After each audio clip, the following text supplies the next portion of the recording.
Welcome to this second session of Karma Yoga, Prakaran of the second Adhyaya. We will start with invoking the Lord, the grace of the God, because of which all this is possible, our Guruji, through whom I am learning all the scriptures, our Guruma, Pujya Guruma, and I will be sharing my understanding with you. We will start with a prayer.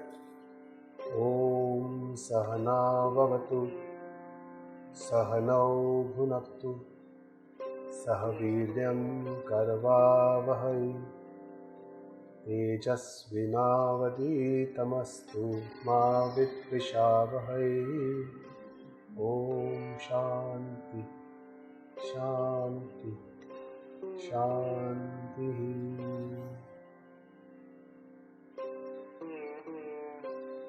So as you know, the Karma Yoga is part of the second as well as the third Adhyaya. In the second Adhyaya, the main subject matter is Sankhya Yoga or the Atma Gnana, which is the ultimate knowledge that Lord Krishna talks about, which is a central theme of the entire Vedas, Upanishads and the Bhagavad Gita. So this Gnana or the Atma Gnana, which is the ultimate goal for all living beings, is espoused in the second Adhyaya, where the first 10 shlokas talks about the dialogue, the Shishyatva Grahan in the seventh shloka of the second Adhyaya, where Arjuna accepts the disciplehood of Shri Krishna. And then in the 11th Adhyaya, Shri Krishna starts the Updesha, the teachings of the Atma Gnana, shows Arjuna the ultimate goal of life. Then he says what is the Swadharma Updesha, the Kartavya Karma, what is the duty for us. And then there was the link shlokas of the introduction to the Karma Yoga, which we heard in the last session, which are the 38th to the 46th shlokas, where God talks about a lot of things about what Karma Yoga is, how it changes the Avyavasayatmika Buddhi, Bhoga Buddhi, people who are in Bhoga, and then finally Traigunya Vishaya Veda, and then Yavanartha Udapane. So after this, today in this session we are going to talk about this 5 shlokas which form the pillar of the Karma Yoga principles, and this is the Siddhanta of Karma Yoga, principles of Karma Yoga, which are given in the second Adhyaya. After that there are 2 link shlokas of Gnana Sadhana also, which we will talk about. And then finally, the last 18 shlokas are the Sthita Prajna Purush Lakshana. Sthita Prajna is a person who is deeply rooted in the intellect, the wise man or the enlightened person. What is his life? What is his understanding? The way he or she lives this life. And there's a beautiful Prakarana which will be the next session for us, the Sthita Prajna. And then the third Adhyaya will come. Third Adhyaya is completely devoted to Karma Yoga. So this is the one which we will enjoy because it's a very vivid description of the entire Karma Yoga principles that we are going to talk today. And that will be more described more in details in the third Adhyaya. Now the importance of Karma Yoga we all know, because Karma Yoga is a very important sadhana, is one of the most important sadhana for mukti. Mukti means moksha or freedom, liberation. But this is through what is called as the Antakarana Shuddhi. And Antakarana Shuddhi is the initial step, the most important step for all of us before we get the Atma Gnana. So Atma Gnana is quite far, but the first step, the first station that we have to stop or reach is the Antakarana Shuddhi.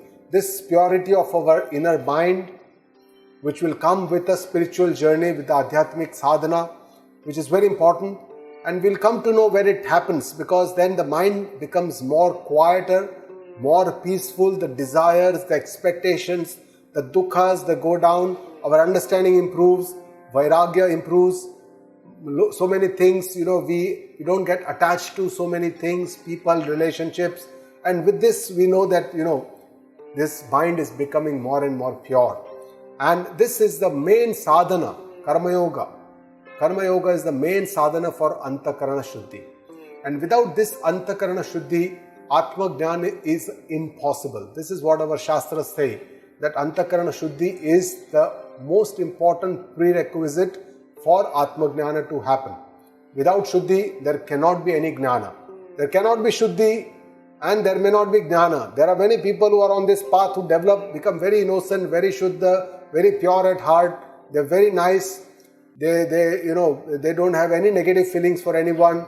But unless then one has to go to the Jnana Marga, and the Jnana Marga requires the learned Guru, and we will see what is the Jnana Marga also.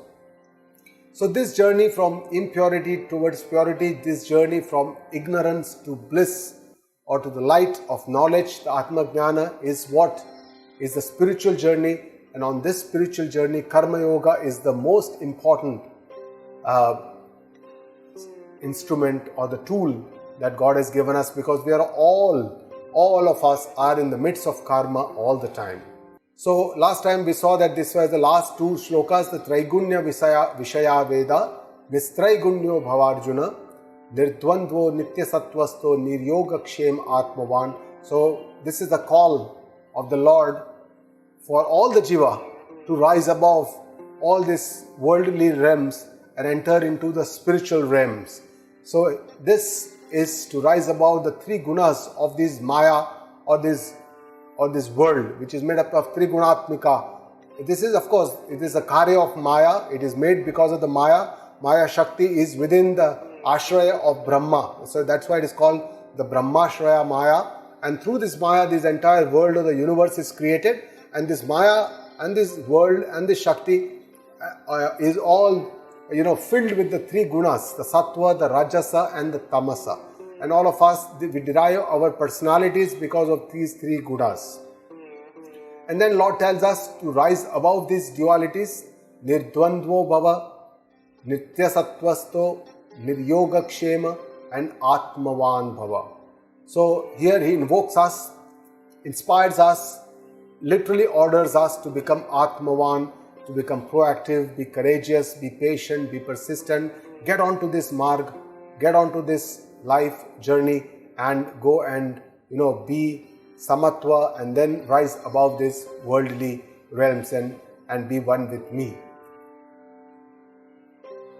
Yava Nartha Udapane shows us that karma are important till we obtain Atma Jnana, and then after that ultimate knowledge is obtained. The Vedic karma are destroyed in the fire of this knowledge, means that it becomes irrelevant for that person.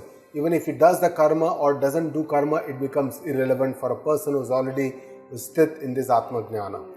So let us start with this most well-known shloka of Srimad Bhagavad Gita. As you all know, Srimad Bhagavad Gita has almost 700 shlokas. It consists of 18 chapters and literally 700 shlokas. And out of these 700 shlokas, I think this probably is the single most well-known, most famous shlok of Bhagavad Gita. It is, please, all of you, please recite along with me. I'm sure you all know this shloka. Karmanyevadhikaraste ma phaleshu kadachana ma karma phalaheturbuhu ma te sangostva karmani. So let us understand this meaning of this shloka in a little bit more detail, because this is very important. This gives us some of the basic understanding of Karma Yoga, what God means by Karma Yoga. So this shloka is also called a Chatur Sutri shloka. Chatur Sutri means it has 4 sutras. So the first sutra is Karmani Eva Adhikar Te. Karmanyeva Adhikar Te. That means Karma mein hi tera adhikar hai. So this is what Shri Bhagavan is telling us to the jiva. Second is Ma Phaleshu Kadachana. In English language we say fa. In Sanskrit we say pa. Ma Phaleshu Kadachana. So the pa is a labial which is spoken with both the lips together. Like pa, pa, pa, ba, bha, ma. So that is how pa is spoken. Ma Phaleshu Kadachana. Ma Karma Phala Hetur Buhu. This is the third sutra, which means tu karma phala ka hetu na ban. I'll come to all this. We will discuss in detail and understand what each of these means. Mate sangostva akarmani. Akarma mein tera sang na ho. Now, when God tells us this, it's very difficult for us to understand what He's trying to tell us. Only a learned guru can explain us and try and make things clear for us. So let's talk about the first sutra. So this means that karmani eva adhikarate, means that tera adhikar sirf karma mein hai. So Lord tells us that in the action, this is our right, our choice or our right. Meaning our choice or our free will can only be exercised in action. That also means that everything has been given to us for doing this karma. For whatever duty that we are doing, a lot of given to us. We have been given this birth, we have been given this family, we have been given the social circumstances, the surroundings, the workplace, oxygen to breathe. Everything is given to us. And it is our duty that we do our best and do it in the best possible way. But essentially, what God says here is that our department or our territory or our area is just the karma. Karma is where we have a choice. We don't have any choice in karma phala. That is the next step which we'll come to. So please understand, our choice, our department is only prayatna, purushartha. That is our department, karma, or doing some actions. That is our department. The second sutra is ma phaleshu kadachana. Means phal ke agra mein kabhi bhi tera adhikar nahi hai. So it means that you renounce that. उसको त्याग करो जिसमें आपका अधिकार नहीं है, जिसमें आपका choice नहीं है, जिसकी आपकी कोई शक्ति नहीं है. Where you have no desire, there is no way you can determine that. So why do you attach? Why do you get attached for it? You better renounce it. So God tells us that you don't have a choice in what will be the result of what you are doing. So when we do any karma, that karma will produce some karma phala. Karma phala is the result of the action. This could be tangible, it could be intangible. Some karmas can give you some money, some karmas can give you some name, some karma can give you some fame, some karma can make you popular, some karma can attain you with some punya. So there can be several, karma phala for what we do karma. And this karma phala is something that God says you don't have the right to choose. This is not your department. Jiva, please be sure you have no choice in this area. So you can desire for the result. A lot of times this shloka is misinterpreted and misunderstood. It is said that you don't desire for any karma phala, just keep on doing your karma. This is what most of the people interpret this shloka. But this is not possible. Humanly we know that without any kind of desire, none of us will ever start into a karma. When we start into an action or a karma, we always have some kind of a desire in our mind, some kind of a goal where we want to reach. And that is absolutely fine. It is acceptable. Lord does not say that you don't have desire. Suppose as a doctor, if I want to treat a patient, when I start doing the treatment, my first desire is that my patient should get better and should get fine. And that is how we go into the karma. So that desire is not bad. But Lord Krishna says that you can desire, but you cannot insist on the result. You cannot decide that by your treatment this patient will always get better. That is not your department. You cannot have an agra or a jid for a better outcome or a predetermined outcome. Right? So this is not our department. What will be the action? You do your best. But what will be the result? What will be the fruits of the action? What will happen? What will be the outcome is something that we cannot determine. And this is something, if we understand, a lot of our problems in life can be solved. Most of the times, because we are so attached to the fruits or the final results or the outcomes of the action, that keeps us driving, and when we don't attain it, then we become in the stress. We want to achieve this many marks. We prepare for the exams, we go through the exams, but we don't get those marks, and then we get depressed. So, because we are attached to the result of the action, but here God says that you be focused on your action, because this is your department.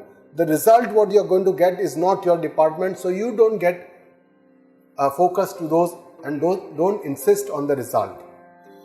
The third sutra is Ma Karma Phala Hetur Buhu. He says that you don't Karma Phala ka Hetu, don't become a cause of the Karma Phala. Now, as we already said in the previous talk, that karma, when we do karma, it produces some karma phala, and this karma phala also produces some sanskara, and this also becomes a root cause for our next janma. So janma is produced by our previous karma, and that's why this cycle of janma, karma, sansara, this goes on for us. If we want to break free from this cycle, then we have to do our karma. Is the only way we can break from this cycle. We do karma in such a way, with the karma yoga bhavana, keeping antakaran shuddhi, and then we go to atma gnana moksha, and then all this karma becomes irrelevant. All the next janmas also become irrelevant for us.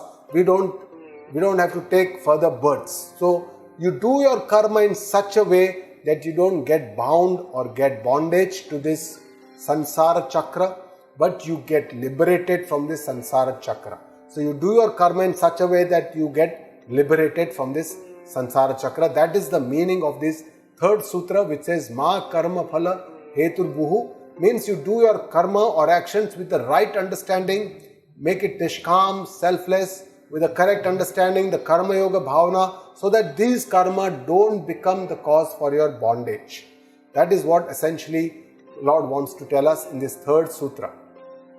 And the fourth sutra, somebody may think that if it is so complicated, if I have to do karma only with selfless bhavana, I don't have to do any expectation, and that is not in my department, I have to just keep on doing my karma, then it's better I don't do karma. Somebody may think that it's better to not to do karma, become lazy, just sit, don't do any karma. That is the best, safest way.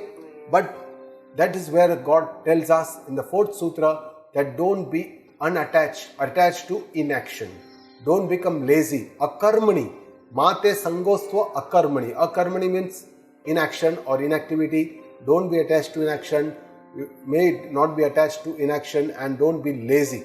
And don't run away from the action due to the fear of failure also. So akarmani is not something that our scriptures tell us to do. We have to be in the karma, but we have to do this karma with the right understanding so that they don't cause us a bondage. So he says here, of course, this message is in the Kurukshetra. We should not forget where Lord Krishna is giving this Updesha to Arjuna. And this is in the Kurukshetra Mahabharata Yuddha.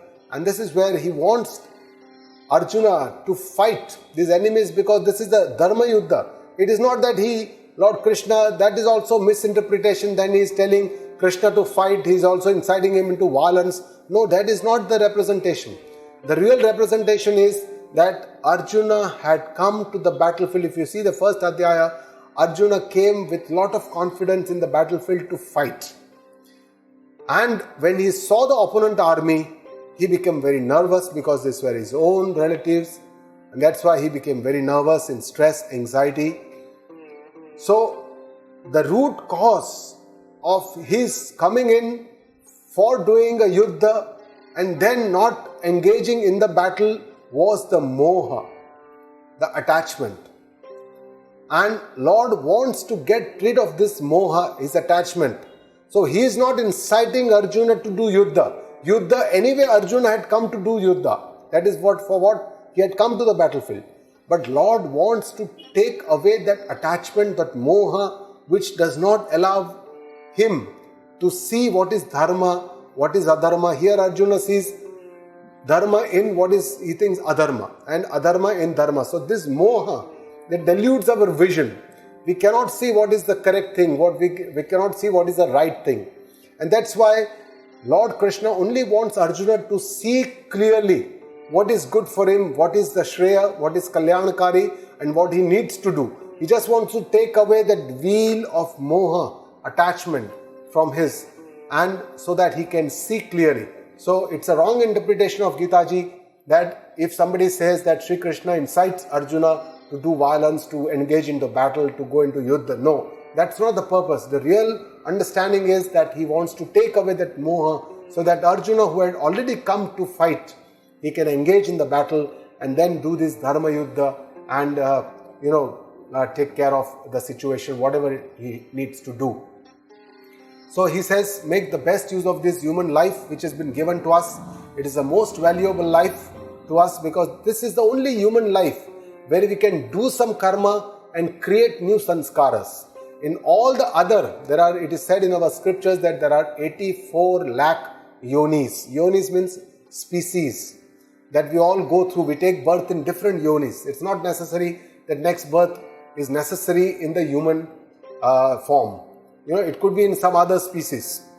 Now, only in the human form we have this capacity, this capability, this ability to do karma with our free will and create new karma phala or samskaras so that we can either attain moksha or get a better life in the next janma. Rest all the other 84 lakh yonis, 84 lakh yoni, 84 lakh yonis, it is all bhoga yoni. Meaning only we can do bhoga. We cannot do karma. We can only do our natural, our bhoga. Means we can just go around, look for food, eat food, procreate, die. That is what all the other yonis are. It's only in this human that we can do something because that intellect, that power, that mana, that shakti, that memory, all this is given to us. This is the most valuable thing, or the human form is the most invaluable janma that we have got. And that's why Lord always tells us that you should not waste a single moment. Do your best. Whatever is your capabilities, whatever is your potentials, you do your best in this human life. The next shloka, the 40th shloka, we will recite together. Yogastha kuru karmani sangam tyaktva dhananjaya siddhya siddhyo samo bhutva samatvam yoga uchyate. This is another very important shloka because this actually tells us how to do this karma yoga. It says, Yogastha kuru karmani, be committed in karma yoga. Hey Dhananjaya, Dhananjaya is the name of Arjuna. Sangam tyaktva. How do you commit in karma yoga? Sangam tyaktva. Don't be attached. Sangam. With what do we have sangam? Sangha is the attachment. With what do we have the attachment? We are always attached to the fruits of the action, karma phala. We are not attached as much to the karma, but we are more attached to the karma phala. Because when we are doing karma, our mind is at the karma phala. What will we get? What will we achieve? And today in this world, we want instant benefit. Whatever we do, we want instant benefit. And that's why most of the people are not able to come on the Adhyatma Marga or the spiritual Marga. Because on this path, you don't do something and you immediately get something. You have to keep doing it for years and years and years together to achieve something meaningful. And that meaningful part is something which is not even that tangible. Cannot be measured. It is quite intangible, but you will feel it. When you get it, you will feel it. But that is why most of the people are not able to be or sustain, because we always have instant gratification. We all want instant gratification. But here, Lord tells us that don't be attached to the results of your action. Sangam tyaktva dhananjaya. So this attachment to the roots, to the fruits of the action, that is a karma phala, is something that we should let go. And he says, be equipoised in success and failure. Samatva. Again, he says, be samatva. Whether you get success or whether you get failure, for whatever karma you are doing, do it in the best possible way. Don't worry. Don't fear about the failure. Because if the success is there, don't get overjoyed. If you are failing, think about it. Do it in a better way the next time. And you will probably succeed. So take everything in its own stride. Don't get too depressed when you don't succeed. And don't get overjoyed with emotions when you succeed. So this is what Lord tells us. And this is a beautiful sutra that he gives. He says, Samatvam yoga uchyate. He says, Samatva is karma yoga. Because samatva bhavana is the most important. Being equipoised, without working, without raga, dvesha, but having that same kind of a feeling for everybody, everything, and everything that we get back when we do our karma is not an easy task. This requires also a lot of understanding, a lot of awareness. We have to get onto this path to become samatva. But samatva is the main. It's not samatva, should not be misinterpreted. Say for example, if there is summer and you say heat and cold, everything is the same. No, that's not possible. We are physical forms, we have feelings, we feel heat, we feel hot. So to get rid of the heat, we can do whatever best we can. Turn on the air conditioner, turn on the fan. But then once you do your best, then you have to accept. That acceptance, that samatva is that acceptance after you do your best. Right? So that acceptance comes only with some kind of a understanding. So let's understand how we can achieve this samatva. Samatva, what is samatva and where do we see this samatva? So samatva is also can be called as sameness, equipoise, balance. But this equipoise or sameness cannot be in action, because actions are of variety of types. We do all different kinds of activities in a day. Even for the same purpose of work, we will be doing several different types of actions. So sameness cannot be in action, but sameness is in the results of the action. So this is what we have to achieve. Karma phala, whenever we do karma and when we get the karma phala, we have to have the samatva bhavana. Samatva means sameness. Whatever we get, we should accept it in the same stride. And this comes with the years of understanding. And how is this possible? This samatva is not possible unless we accept this higher power in our life. Ishwar ka svikar. Accept that there is God above us who has created this. There is who maintains this huge universe, this planet, so many galaxies, so many planets moving around the other in precisely the same time. In this world also we see there are so many different people, so many different countries, so many different nature, so many different weathers. Everything goes around in the same beautiful way. So there has to be, behind this beautiful creation, there has to be a wonderful creator. And this is what we have to accept. Once we accept this, it's not very difficult to understand samatva, because when we accept this higher power and we believe that there is this power which determines, this power is not just the observer of all my karmas. It's a karma dhyaksha. Karma dhyaksha means he always observes. Even if whatever karma I do by sleeping or awake, or there is somebody who is observing, keeping a track, keeping an account of whatever I am doing, whether it is, it is with intention or even if it is unintentional. Even then there is somebody who is noting all these karmas. And then there is a system, this karma phala theory, or which decides the fate of my karma. When which karma phala will ripen, it will give a fruit, and whenever which punya will give me the benefit. We always say that ye acha kiya, chalo guru mile, aapko punya ki prapti hui. Punya se hi guru milte hai. If you get a good guru, a learned guru, then it's a very big punya of some of our previous janma or this janma or our ancestors, that we can get a guru, because guru is the person who can lead us to the jnana.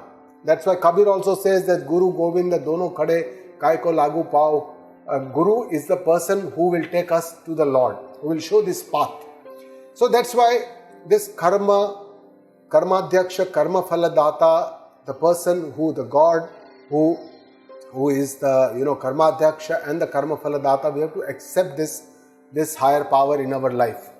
And then we have to surrender to this power. Not only we have to accept it, but we have to have a surrender.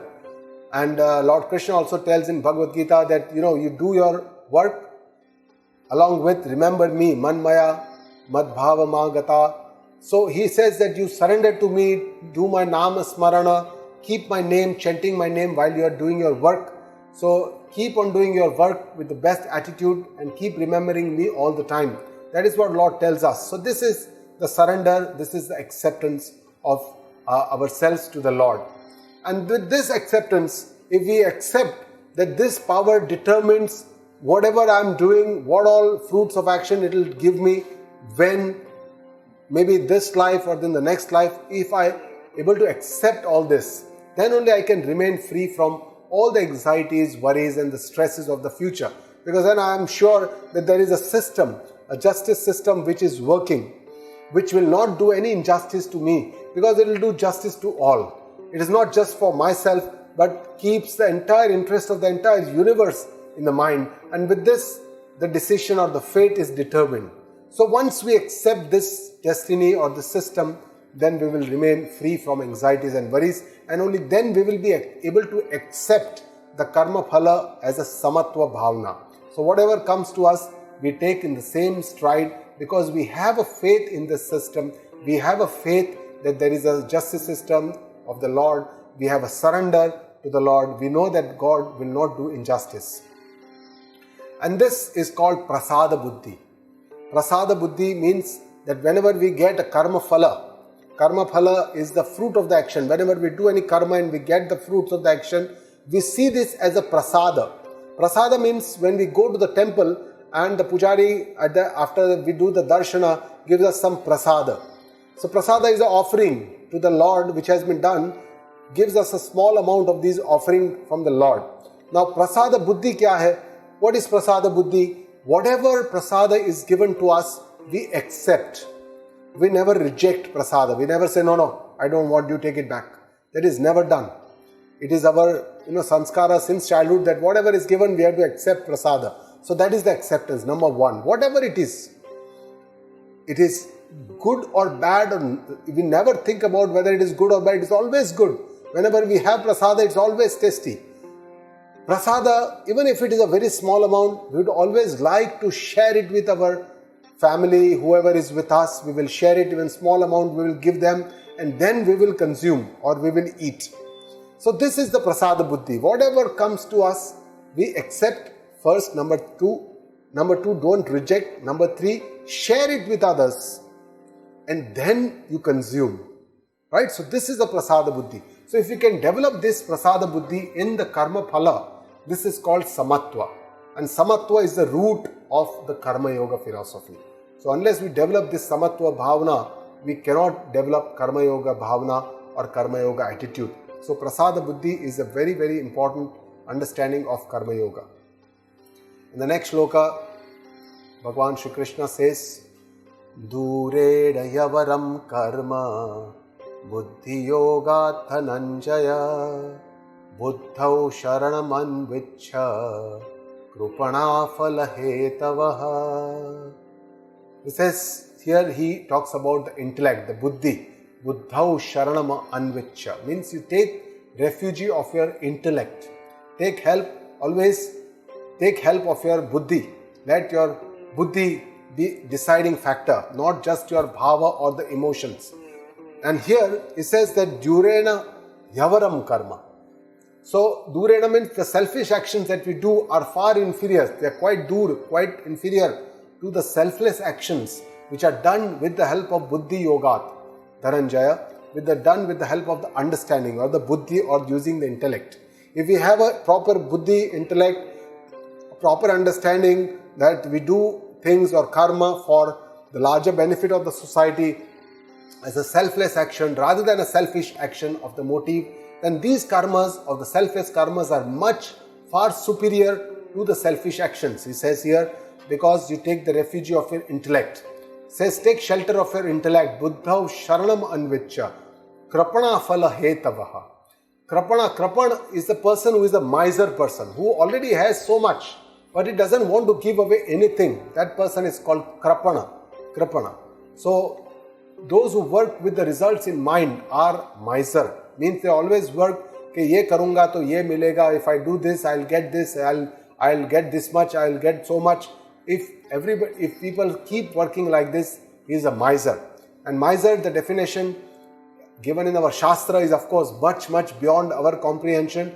Miser in our Shastras is defined as a person who has been given this human life, who has been given so much Everything has been given to us, the buddhi, the mind, the intellect, the senses, the body, everything.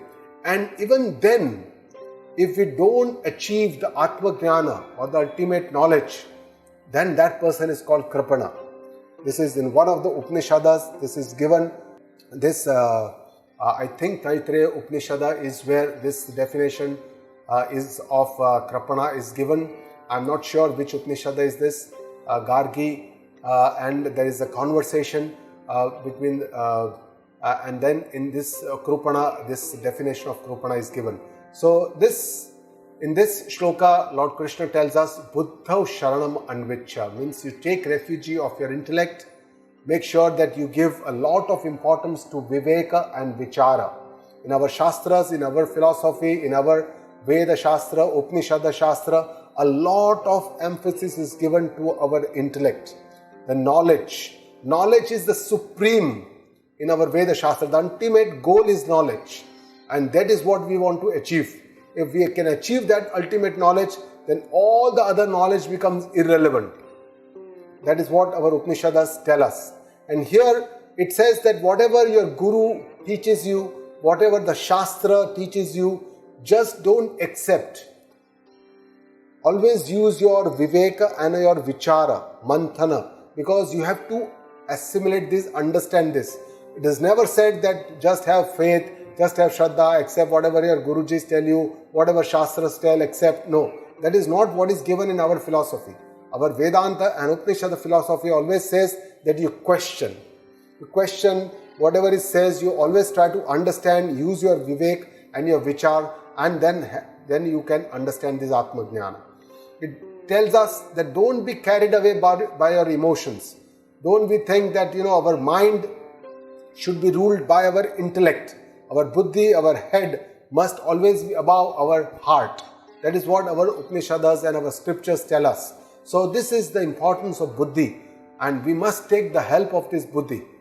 Otherwise we say that buddhi jo hai, sometimes because the indriya, the man, they work in our own way, and the buddhi is not cultivated to work in to guide us. That's the problem. We have to cultivate this buddhi by buddhi. The function of the buddhi is to do nishchaya, to make the decisions. What is good, what is not good, what I should do, what I should not do. These decisions are taken in the buddhi. Of course, memory is also part of the buddhi shakti, but the main role of, according to our shastra, buddhi, the main role is to do sankalpa. Vikalpa is the function of the mind. The mind always does sankalpa vikalpa, means gives alternatives. Ye bhi karu, wo bhi karu, ye bhi karu, wo bhi karu. And then the buddhi says, okay, do this. That is the role of the buddhi. So buddhi is something that we must cultivate, we must take help, we must always take the refuge. And Buddha Sharanam Anvichva will always also mean that you take shelter of the Paramatma, because that's the ultimate buddhi. It is the most superpowered, the super intelligent Paramatma. Take the shelter of the God. Buddha Sharanam Anvichva also can mean that Buddhiman Guru ka Sharan lo. Take shelter from your Guru who is learned, who has learned all the scriptures, all the Shastras, who knows all the philosophies, can give you what you should know. So, उनका एक शरण लो. And आगे जैसे भगवान श्री कृष्ण ने बताया, निश्चयात्मिका बुद्धि और व्यवसायात्मिका बुद्धि, that one pointed goal, that is the kind of towards the goal, one pointed fixed buddhi towards that goal. So if we can develop this one pointed goal buddhi, nishchayatmika buddhi, definitely this will help us to get onto this path of karma yoga. And this, with the purity of our inner mind and the jignasa, the desire to know this, to desire to understand, the desire to learn, we can progress on this path and attain the ultimate knowledge. In the next shloka he says, Buddhi yukto jahatiha ubhe sukrita dushkrute tasmat yogaya yujjasva yoga karmasu kaushalam. So in this shloka, Lord says that yoga karmasu kaushalam. He gives another definition of karma yoga. Earlier he said samatvam yoga uchyate. Now he says yoga karmasu kaushalam, means cleverly doing your action is karma yoga. A lot of people say that how can you keep changing your definition of karma yoga? But here the understanding is so deep, is so different, that if you go into the details or into the depth, actually the meaning of both this will come as a similar. So from the outside, it appears that cleverly doing your karma, I'll come to that in the next slide. Buddhi yukto, use your intellect that in such a way that your actions don't create papa or punya, sukruta, dushkruta as papa, punya. So buddhi yukto jahatiya, use your intellect in such a way that do the dharma karma, what is good, what is Shastra telling us, vihita karma, that we should do. What the Shastra is not telling us, we should not do, because that will create papa. And tasmat yogaya yujjasva. So you be ready for karma yoga, it tells Arjuna. And it says yoga karmasu kaushalam. So karma mein kushalta hi yoga hai. That means cleverly doing your action is karma yoga. Now let us understand this in a little bit more detail. What is yoga karmasu kaushalam? Now karma mein kushalta hi yoga hai. When God says this, or Shri Krishna says this, literal translation is that skill in action is karma yoga. But actually here kaushala word in literal translation is a skill. The way we do the karma, the skill, the outer skill that we do, the karma is karma yoga. But actually that is not karma yoga. Just skill in action is not karma yoga. Bhagavan Krishna does not talk about gross things, the outwardly things, where your skill of doing the karma in a one particular way is better and that becomes a karma yoga. No, it is not that gross. Karma yoga is much more sukshma, much more subtle.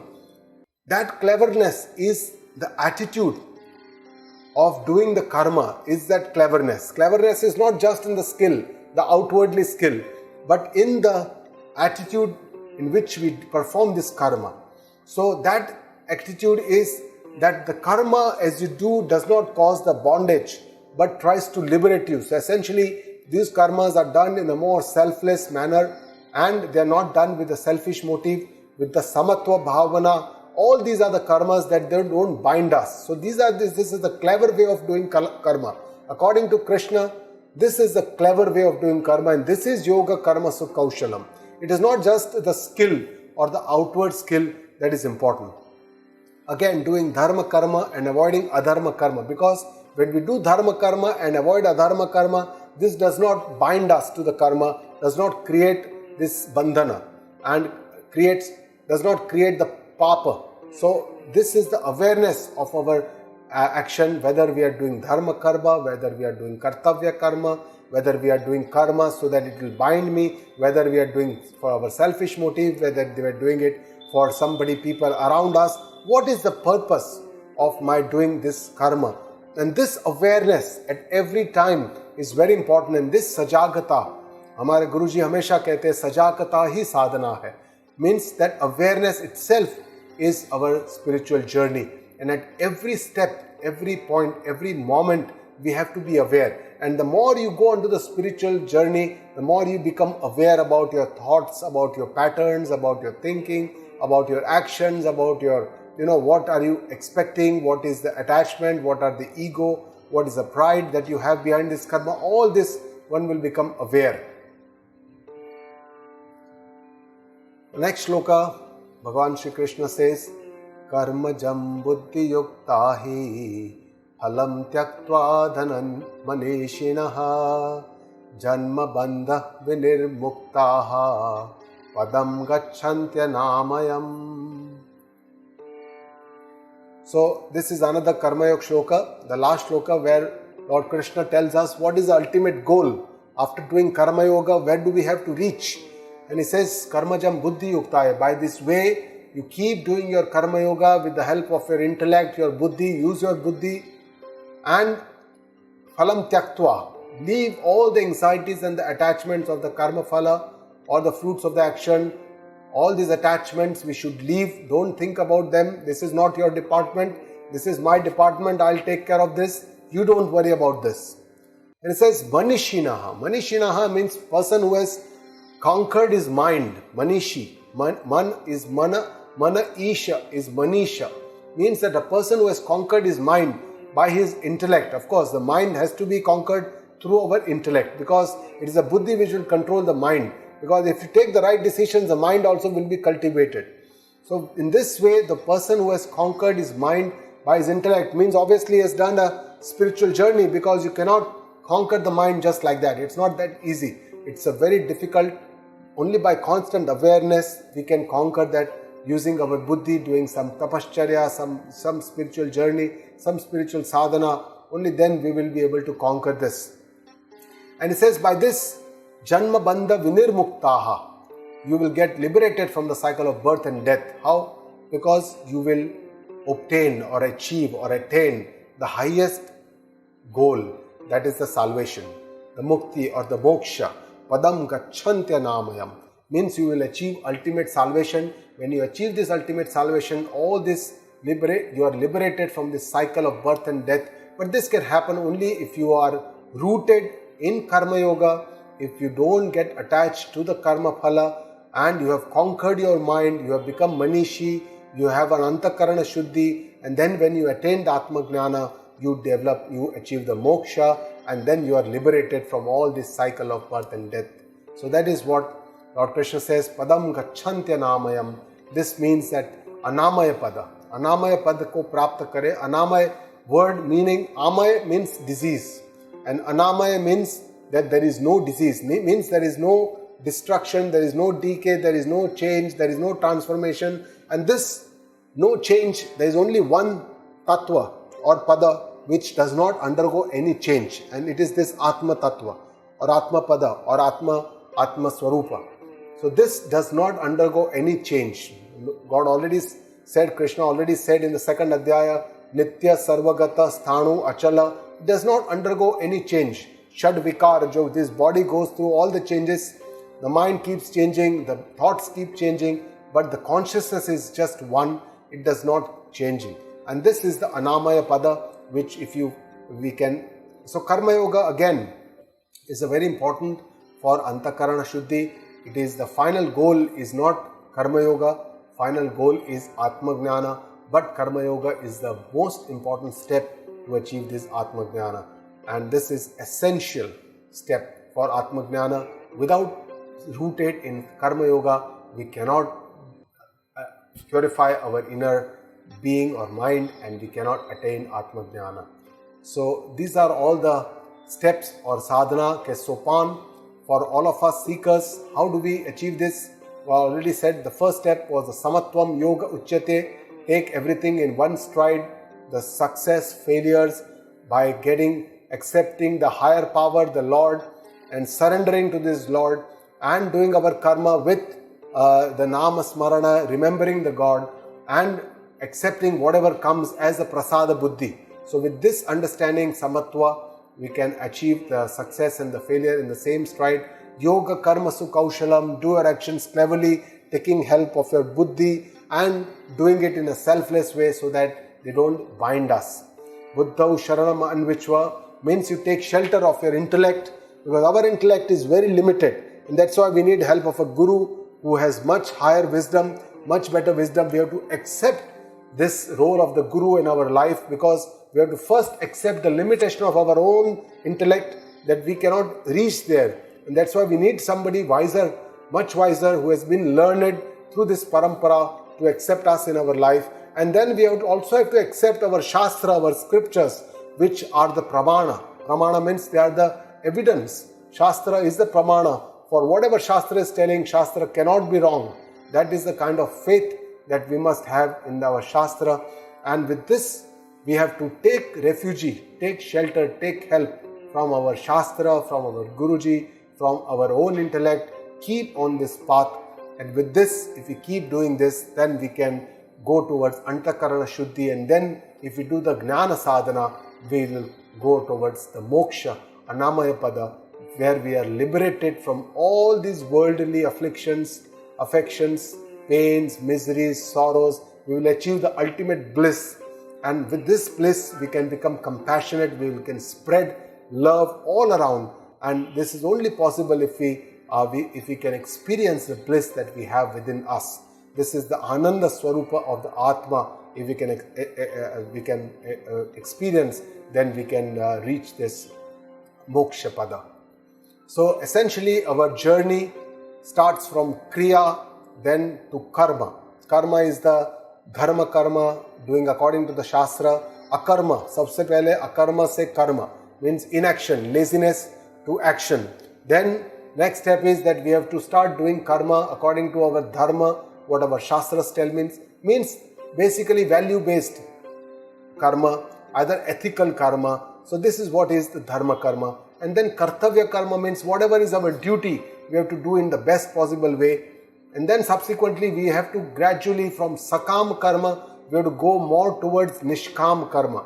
And this is the selfless karma. This is also very gradual transition. One cannot stop doing Sakama Karma one day and start doing Nishkam Karma. It's not just possible. Gradually our new and newer karmas should be more towards selfless, betterment of the society at large, betterment of the people around us. So this is the Nishkam Karma. And then Ishwararpana Bhava, surrender to the Lord, Samatva Buddhi, Phala, equanimity, Samatva, taking everything in the same stride, Antakarana Shuddhi, cleansing of the mind, and then Prasada Buddhi, accepting everything, sharing, and we have to accept that we cannot change people around us. We have to accept that whatever changes have to happen has to happen within us.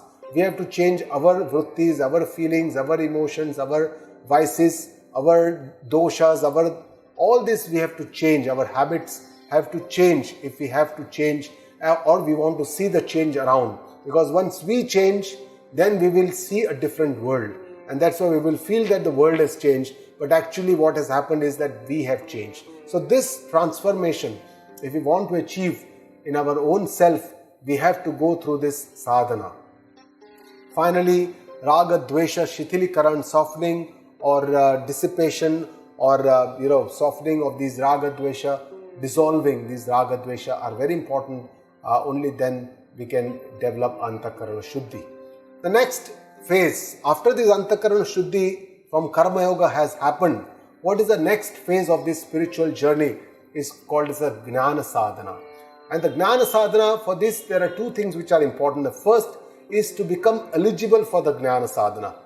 And this eligibility is the Antakarana Shuddhi. We already said that, but how can this be possible? So this is possible by these four sadhanas. It is said these are called Sadhana Chatushtya, means there are four sadhanas. One is a Vivek. Vivek is the intellect, using our intellect. Second is Vairagya. Vairagya is dispassion. It's a kind of attitude, a mature attitude towards these worldly objects, that this is not what I need. This is, ye mera kaam ka nahi hai. That maturity, that understanding that my goal is different and this worldly thing or object or this relationship, this whatever, these are not, they are not for me. So I don't waste my time, I don't waste my energies. So this kind of understanding is called Vairagya. And then there are Sham Adi Shat Sampatti. Sham, Dhamma, Titiksha, Shraddha, Samadhana, Uparati. These are the 6 sadhanas that come along with the Sham. And then finally Mumukshutva. I forgot to write about that. Mumukshutva is the 4th sadhana chatushtya. It is called Moksha ki Ichha. That intense desire to achieve moksha or to get free from all these worldly samsara is also very important. Unless that is there, intense desire, mumuksha, unless that is there, then one cannot get onto this marg and cannot be committed onto this marg. So with this 4, we become eligible for the Jnana Sadhana. And once we are eligible for the Jnana Sadhana, actually we have to do that sadhana or the journey to attain that knowledge or Atma Jnana Prapti. And for this there are 3 sadhanas which are important. The first one is called Shravana. Shravana means listening to the Vedanta from the learned Guru. Vedanta is the Upanishada where all this knowledge is there, and we have to understand this and listen to this. Not just reading from books, we cannot attain this Atma Jnana because this is beyond our normal senses. So the Guru has learned this in a way how this can be put into words, because this is beyond words. Actually, even words cannot describe what is Atma, what is consciousness. So the Guru has that attitude of making the Shishya understand how we can understand this Atma Jnana.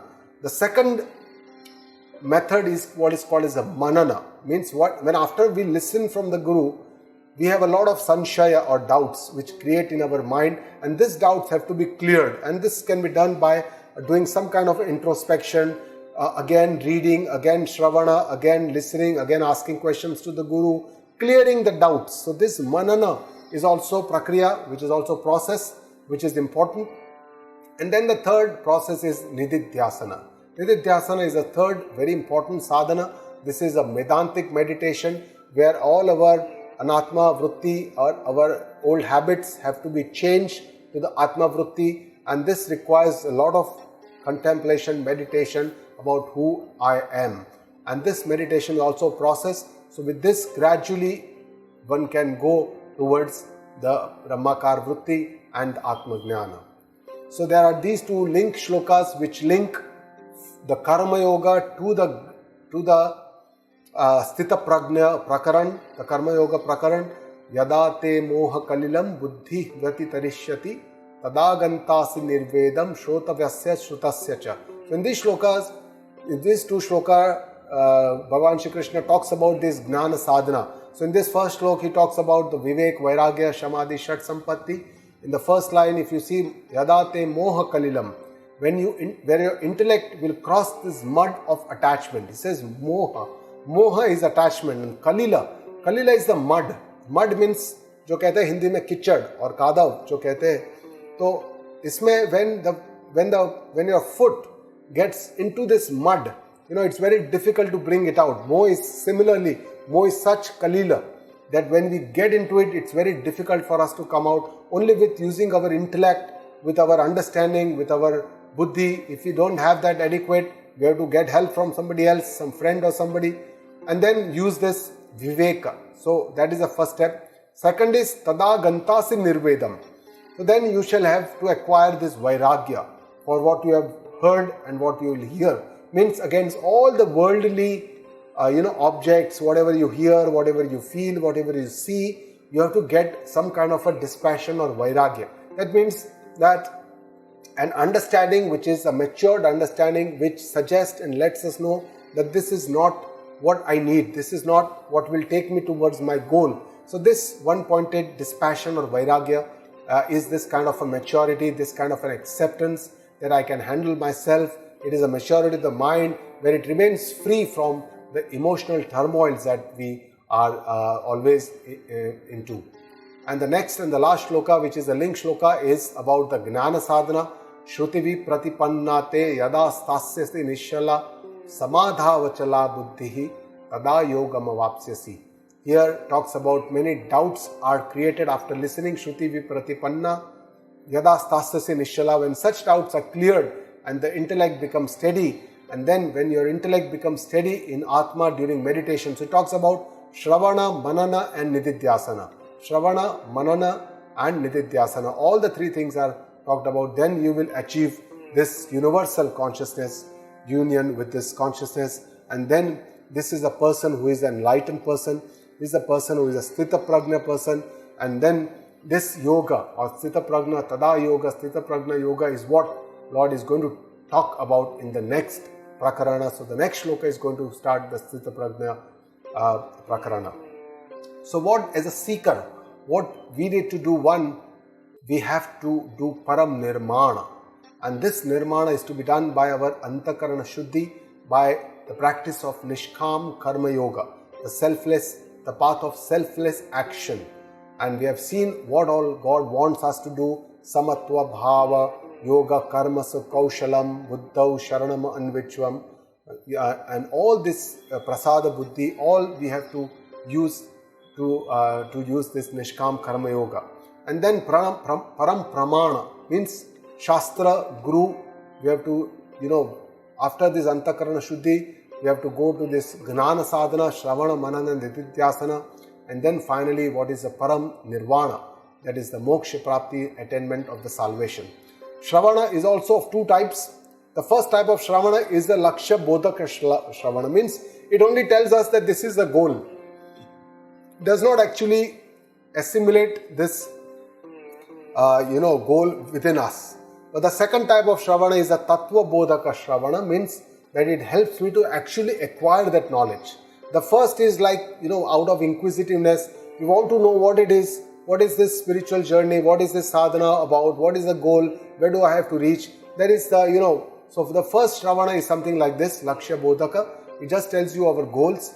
But the second one, which is the more important one, is actually the sadhana, because it is the Tattva Bodhaka, means it will help us to assimilate this knowledge into our own self. And this, of course, has to be a much more deeper study. It cannot be a superficial study. It has to be a much more deep study.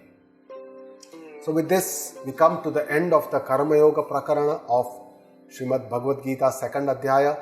After this, from the 54th to the 72nd shloka, the end of the second Adhyaya, there is these 18 shlokas which are devoted to Sthita Prajna Prakarana. And Sthita Prajna is a person who is deeply rooted in the knowledge, the ultimate knowledge, the Atma Jnana. He is a person who is an enlightened person, who is the wise man. And we need to understand what this person is, how he behaves, what are his characteristics, what are his attributes. And if we understand this, then for seekers like us, it will help us to, to try and achieve this in our lifetime.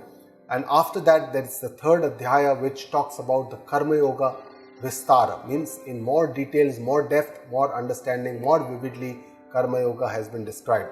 So we just talk about the 54th sloka at the beginning of the Sthita Prajna, which is going to be the next session. But just to introduce that, Arjuna asks 4 questions to Lord Krishna. Sthita Prajnasya ka bhasha. What is his language? Samadhistasya Keshava. Sthitadihi kim prabhasheta. Kim prabhasheta meaning how does he speak? Kim asita. Kim asita meaning how does he sit? And kim vrajeta. How does he walk? So these are all the 4 questions that Arjuna asked to Krishna. However, language does not mean that, it is not a literal question. We shouldn't take it literally. He does not ask Krishna that which language Sthita Prajna speaks. That is not the question. But what are his attributes? How does he relate to this world? How does he respond to situations?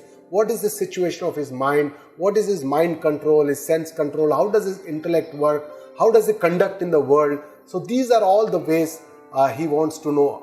Arjuna wants to understand. After listening to all this, he must have thought that whether it is possible for me to achieve this state, let me understand what is this state, what is the attributes and what are the characteristics. So these are the questions, and very beautifully answered by Bhagavan Shri Krishna in the Sthita Prajna Prakaran, which we will see in the next session. With this astu, thank you all very much. Dhanyavadaha.